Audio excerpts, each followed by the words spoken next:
Hey guys, welcome back our YouTube channel. So ಇವತ್ತು 6 ಗಂಟೆಗೆ ನೋಡಿ ಎಷ್ಟು ಬೆಳಕಾಗ್ಬಿಟ್ಟಿದೆ ಅಂತ ಹೇಳಿ. ಸೊ ಇವತ್ತು ಭೀಮ್ ಅಮಾವಾಸ್ಯೆ ಅಲ್ವಾ, ಬೇಗ ಬೇಗ ಪೂಜೆ ಮಾಡ್ಕೊಂಡು ಬಿಡೋಣ ಅಂತ ರೆಡಿಯಾಗಿದ್ದೀನಿ. ಸೊ ಇವಾಗ ಮನೆ ಮುಂದೆ ಒಂದು ಪುಟ್ಟದಾಗಿರೋ ರಂಗೋಲಿ ಬಿಟ್ಕೊಂಡೆ. ಸೊ ಇನ್ನೂ ಯಾರ್ಯಾರೆಲ್ಲ ನಮ್ಮ ಚಾನಲ್ನ ಸಬ್ಸ್ಕ್ರೈಬ್ ಮಾಡ್ಕೊಂಡಿಲ್ವೋ ಪ್ಲೀಸ್ ಸಬ್ಸ್ಕ್ರೈಬ್ ಮಾಡ್ಕೊಳ್ಳಿ ಆ್ಯಂಡ್ ನಮ್ಮ ಚಾನಲ್ನ ಸಪೋರ್ಟ್ ಮಾಡಿ. ಇವತ್ತು ಬೇಗನೆ ಎದ್ದು ದೇವ್ರ ಮನೆಯೆಲ್ಲ ರೆಡಿ ಮಾಡಿಕೊಂಡೆ ದೇವ್ರ ಪೂಜೆಗೆಲ್ಲ.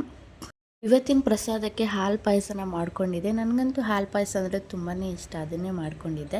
ಸೊ ಎಲ್ಲ ರೆಡಿ ಆದಮೇಲೆ ದೀಪ ಎಲ್ಲ ಹಚ್ಕೊಂಡೆ. ಅಷ್ಟರಲ್ಲಿ ಪಾಪು ಕೂಡ ಇದ್ದ, ಅವನು ಕೂರಿಸ್ಕೊಂಡು ದೇವ್ರ ಪೂಜೆನ ಮುಗಿಸ್ಕೊಂಡೆ. ಆಷಾಢದಲ್ಲಿ ನಾವು ಯಾವುದೇ ಥರ ಫಂಕ್ಷನ್ಸ್ ಎಲ್ಲ ಮಾಡೋದಿಲ್ಲ, ಆದರೆ ಭೀಮ ಅಮಾವಾಸ್ಯೆ ಮಾತ್ರ ಎಲ್ಲರ ಮನೇಲೂ ಸಡಗರದಿಂದ ಸಂಭ್ರಮ ಮಾಡ್ತೀವಿ ಅಲ್ವಾ. ಭೀಮ್ ಅಮಾವಾಸ್ಯೆ ಮತ್ತು ಜ್ಯೋತಿರ್ಭೀಮೇಶ್ವರ ಹಾಗೆ ದೀಪಸ್ತಂಭ ಅಂತ ಹಲವಾರು ಹೆಸರುಗಳಲ್ಲಿ ಈ ಹಬ್ಬನ ಆಚರಣೆ ಮಾಡ್ತಾರೆ. ತುಂಬೆ ಹೂವನ್ನ ನಾವು ಪಾದ ಪೂಜೆ ಮಾಡಬೇಕಾದ್ರೆ ಗಂಡಂದ್ರ ಕಾಲಿಗೆ ಇಡಬೇಕಾಗುತ್ತೆ. ಅದು ಶಿವಂಗೆ ಸಲ್ಲಿಸ್ದಂಗೆ ಹಬ್ಬನ ಶಿವ ಪಾರ್ವತಿ ದೇವರಿಗೆ ಸಲ್ಲಿಸ್ತಾರೆ. ಆದರೆ ಶಿವ ಪಾರ್ವತಿ ದೇವ್ರ ಫೋಟೋ ಇಲ್ಲ ಅಂದರೆ ನಾವು ಹಚ್ಚೋ 2 ದೀಪಗಳನ್ನೇ ಒಂದು ಶಿವ ಅಂತ ಭಾವಿಸಿ ಇನ್ನೊಂದು ಪಾರ್ವತಿ ಅಂತ ಭಾವಿಸಿ ಪೂಜೆ ಮಾಡಿಕೊಂಡ್ರೆ ಇನ್ನೂ ಒಳ್ಳೆಯದಾಗುತ್ತೆ.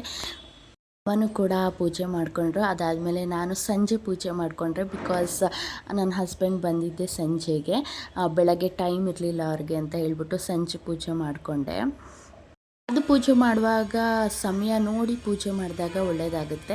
ಸೊ ಯಾವುದ್ಯಾವುದೋ ಟೈಮಲ್ಲಿ ಪೂಜೆ ಮಾಡೋದಕ್ಕಿಂತ ಅದ್ರ ಸಮಯ ನೋಡಿ ಪೂಜೆ ಮಾಡ್ಕೊಳ್ಳಿ. ನಾವು ಪಾದ ಪೂಜೆ ಎಲ್ಲ ಮುಗಿಸ್ಕೊಂಡು ನೆಕ್ಸ್ಟು ಅಣ್ಣಮ್ಮ ದೇವಿ ದೇವಸ್ಥಾನಕ್ಕೆ ಹೋಗಿ ದರ್ಶನ ಮಾಡ್ಕೊಂಡ್ವಿ ಇಬ್ಬರು ಕೂಡ. ಇವತ್ತಿನ ದಿನ ಹೀಗಿತ್ತು. ಈ ವಿಡಿಯೋ ನಿಮ್ಮೆಲ್ಲರಿಗೂ ಇಷ್ಟ ಆದರೆ ಪ್ಲೀಸ್ ಒಂದು ಲೈಕ್, ಶೇರ್, ಕಮೆಂಟ್ ಮಾಡಿ ಆ್ಯಂಡ್ ನೆಕ್ಸ್ಟ್ ವ್ಲಾಗಲ್ಲಿ ಸಿಗ್ತೀನಿ. Thank you all.